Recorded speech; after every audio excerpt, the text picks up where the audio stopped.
Hey, what's going on? It's Inventor here, with my Companion Druid in Diablo 4, Season 10.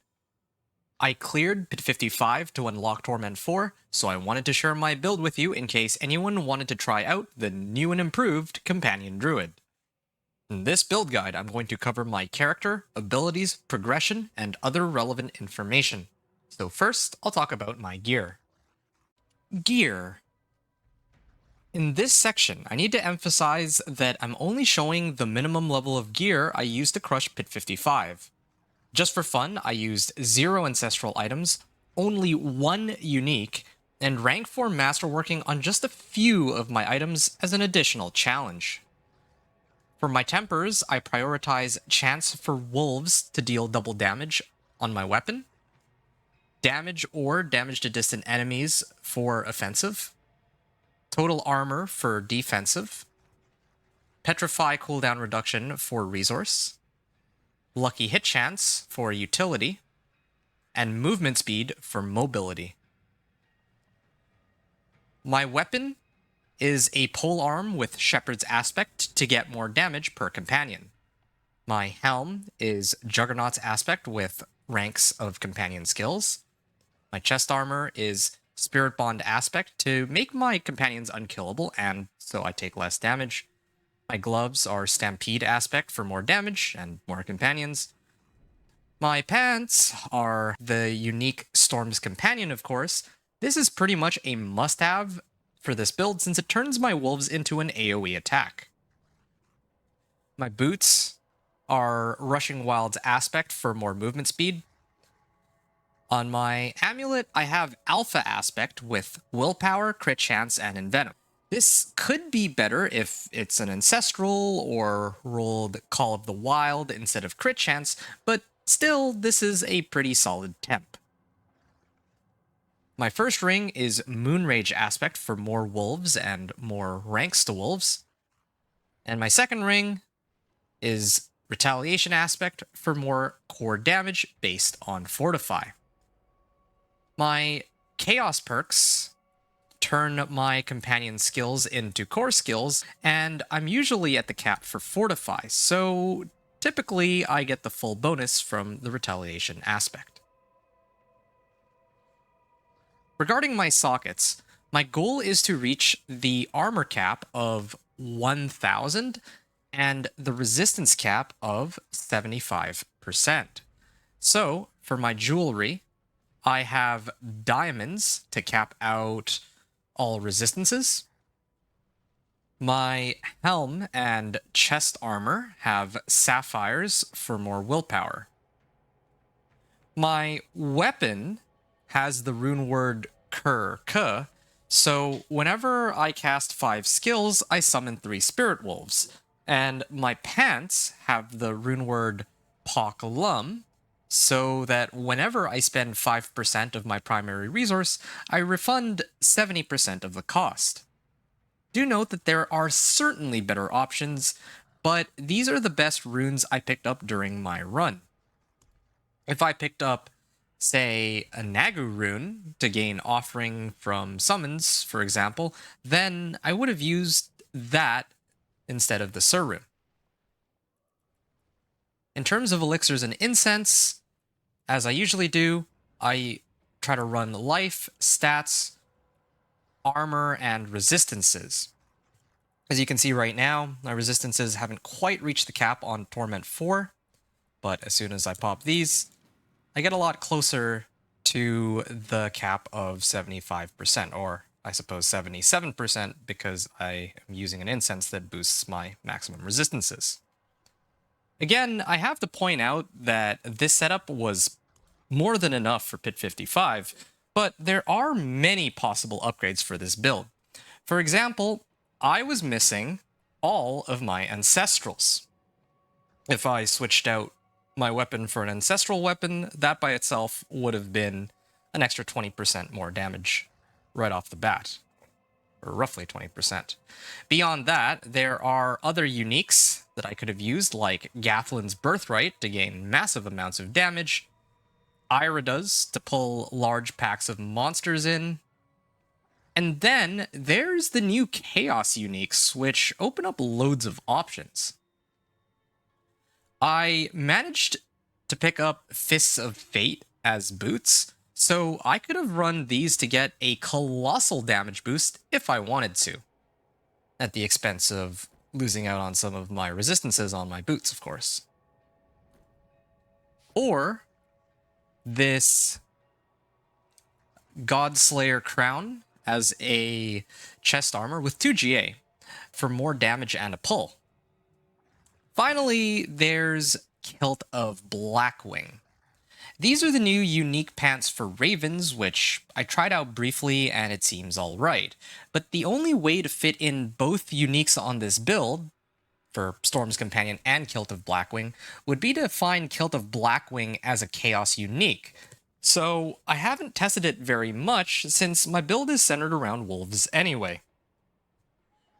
Just as one last reminder, I wanted to prove that this build is more than strong enough to take on Torment 4, even with subpar equipment to keep things simple.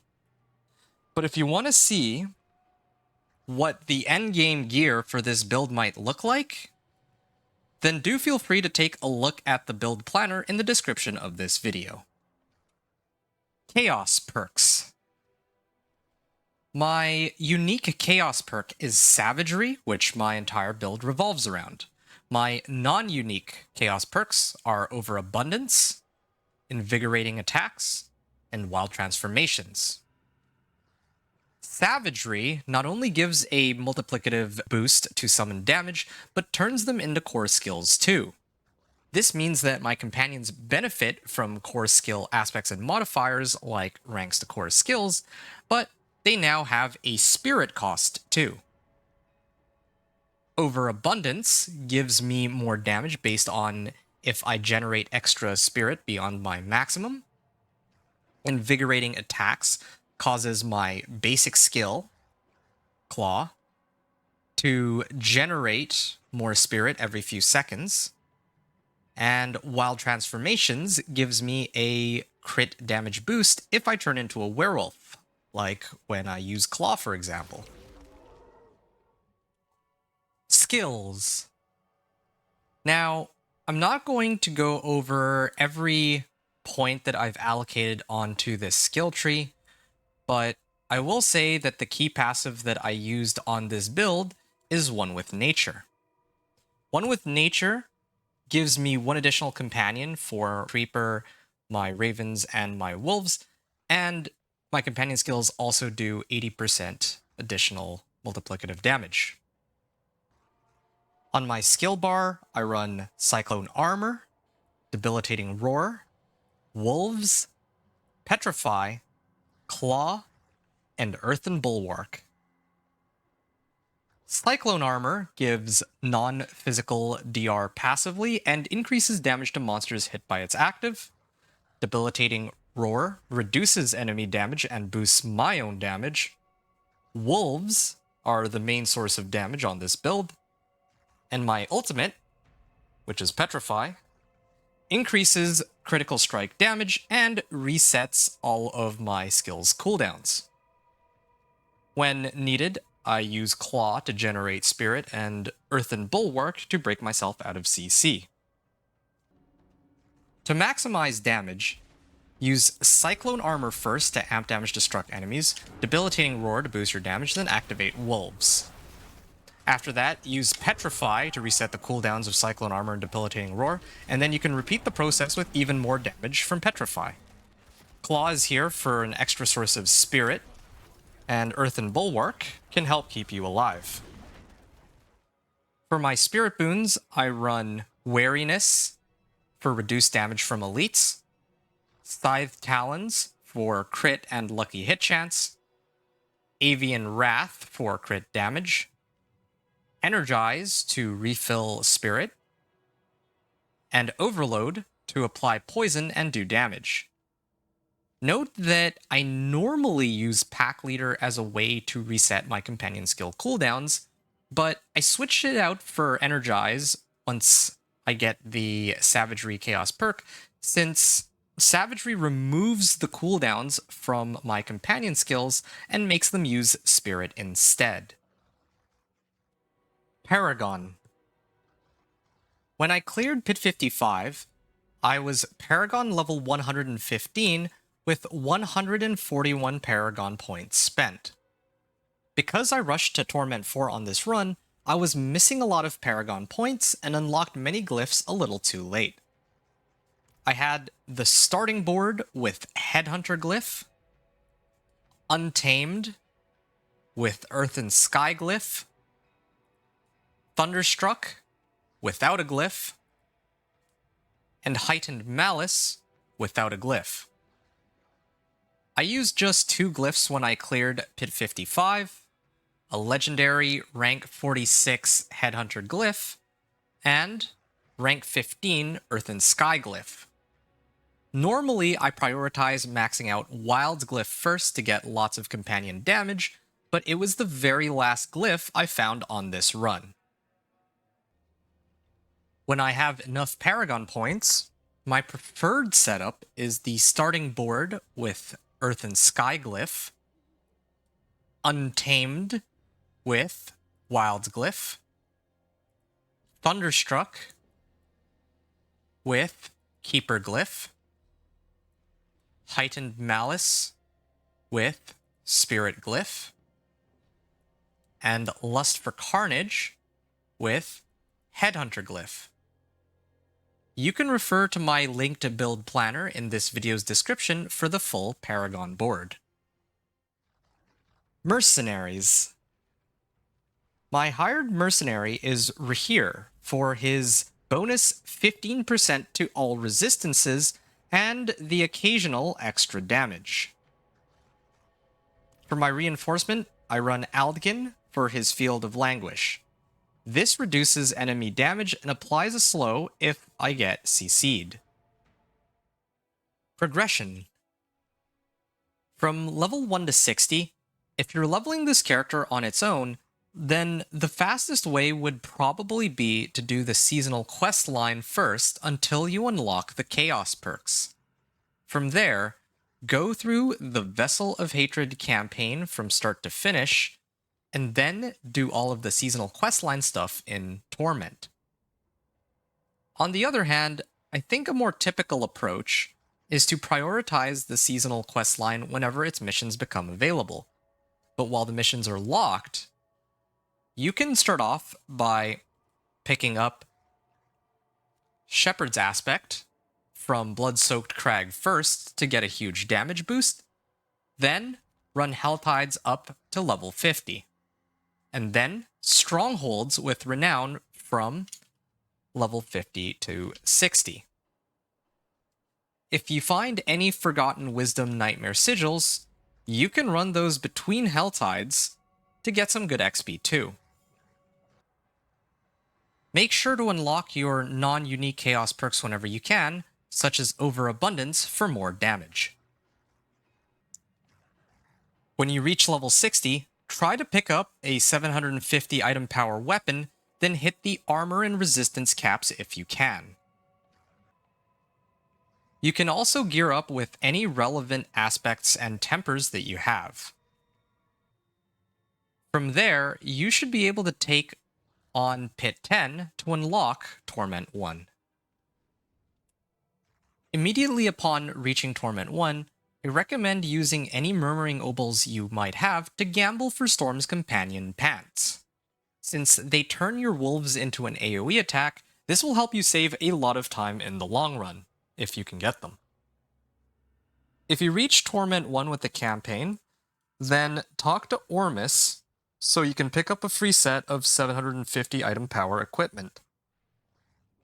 Continue and complete the seasonal questline if you can, then go through the Infernal Hordes questline to unlock Infernal Hordes if you haven't already.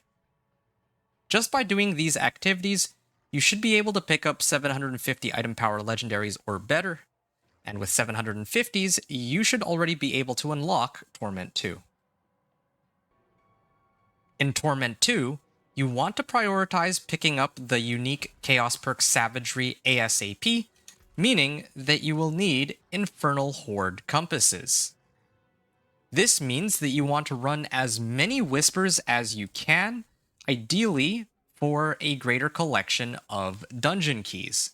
You need to do whispers for pretty much everything else anyway, in particular, glyphs and boss mats. You need boss mats to get the relevant unique items for your build, so in this case it would be Beast in the Ice for Storm's Companion Pants and Gathlin's Helm. And you can find Beast in the Ice over here, next to Kyovashad. Varshan for Irida's Ring and Madwolf's Glee. And Lord Zir here in Fractured Peaks for Yen's Blessing Boots in case you need more resistances. At this point, you may also want to turn in any available rewards from the Season Journey or Reputation board to speed things up. Having the Savagery perk and your uniques should easily get you into Torment 3. When you get to Torment 3, you have plenty of ways to strengthen your character even further. You can replace your gear with Ancestrals, pick up more Paragon boards, level up your glyphs in the pit, masterwork your items to at least rank 4, and rank up your powers. These don't need to be done in a particular order, and you'll probably end up doing all of these at around the same time anyway. In case you haven't already, just remember to turn in your rewards or pick up any uniques that you happen to be missing. You should have damage numbers of tens, if not hundreds of millions by now, but if you are lacking resistances or armor, then don't be scared to pick them up through Paragon nodes or gear affixes. With these preparations, you should be able to handle Pit 55 and unlock Torment 4. That pretty much covers it for my favorite build on Diablo 4, the Companion Druid, in Season 10. The build is already a solid A, if not S tier build after Alpha Aspect got fixed last season, but a lot of changes in this season will make this build stronger than ever before. The Savagery Chaos perk and Chaos uniques open up a world of possibilities for the Companion Druid, so I believe that Torment 4, and perhaps even Pit 100, should be easy enough with the correct setup. Anyway, I hope this helps. If you found this video useful, a like, comment, or subscribe is always appreciated. But otherwise, that's all for me. Thanks everyone for watching, and venture out.